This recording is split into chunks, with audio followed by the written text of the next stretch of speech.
আচ্ছা, শাকিব খান অপু বিশ্বাসের যে প্রথম ছবি কোটি টাকার কাবিন, সেটা কি তোমার করার কথা ছিল? হুম, সেটা আমার করার কথা ছিল। সেটা তুমি করোনি কেন? কারণ ছবি একটা না। ছবি শুধু কোটি টাকার কাবিন না, ছবি ছিল ৩-৪টা। আচ্ছা, তো একসাথে ৩-৪টা ছবির জন্য আমাকে চাচ্চু দাদিমা। পরপর যারা যেই সিরিয়ালে ওরা কাজ করেছে, আম অনেকগুলো ছবি একসাথে সাইন করবে এবং প্রায় কয়েকটা মাসের জন্য টানা একটার পরে একটা শুরু করবে, একটার পর একটা শুরু করবে, এরকম ছিল। তো আমি এখানেই একদম ব্লক হতে চাচ্ছিলাম না। কারণ তখন আচ্ছা। আবার আবার আমার সাথে রিয়াজের কয়েকটা ছবির ডেট মাঝে, মাঝে দেয়া ছিল। হুম, হুম। তো আমি তখন বলেছি যে, "আপনি আমাকে যেভাবে চাচ্ছেন, ওখান থেকে ৫ দিন কিন্তু আমি আবার পারব না।"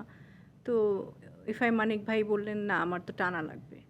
কারণ আমরা থেকে আউটডোর থেকে কাজ একটা শেষ করব, দেন আরেকটা স্টার্ট করব, এভাবে করে।" আমার কাছে মনে হয় না আমি পারব।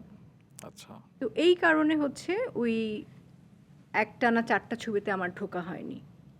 আমি শুনেছি যে দেবদাসের জন্য তোমাকে কনসিডার করা হয়েছিল। না, দেবদাসের জন্য বলেনি। দেবদাসের জন্য চাষী আঙ্কেল একবার বলেছিল, কিন্তু আমি বলেছি চন্দ্রমুখী আ পার্বতী হলে ঠিক আছে, চন্দ্রমুখীর জন্য হলে কিন্তু করব না। তখন তো চাষী আঙ্কেল, আঙ্কেল বলি, কিন্তু somehow সে আমার বেস্টি ছিল। আচ্ছা, বাহ! মানে একজন চাষী নজরুল ইসলাম, তাকে আমি বেস্টি বলতে পারছি। তো তার সাথে সেই রকমের সে আমার মানে বটগাছের মতন একজন ছায়ার মতন লেগেছিল। তার সাথে এতগুলো টানা কাজ করেছি। তো উনি বলেছিল, "তুই কি করবি? আর তোর আমি চাই তোকে পারোতে। কিন্তু এখানে তোর অফারটা চন্দ্রমুখীতে যদি হয়, তুই কি করবি?" আমি বললাম, "আপনিই বলেন। আমাকে কি যাবে? আমার করাটা ঠিক হবে?" বিষয়টা কি এরকম যে শাকিব খান চেয়েছিলেন যে অপু বিশ্বাস আমি এটা পার্বতী জানি করবে? না। এটার পিছনের গল্প আমি জানি না। আমি আমার সাথে চাষী আঙ্কেলের যে কনভারসেশনটা হয়েছে সেটা আমি বলছি। তা আমি বলছি, "না, যদি করি কখনো পারও করব।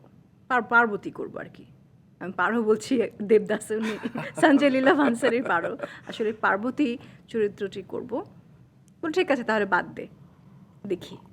আচ্ছা, আচ্ছা ঠিক আছে।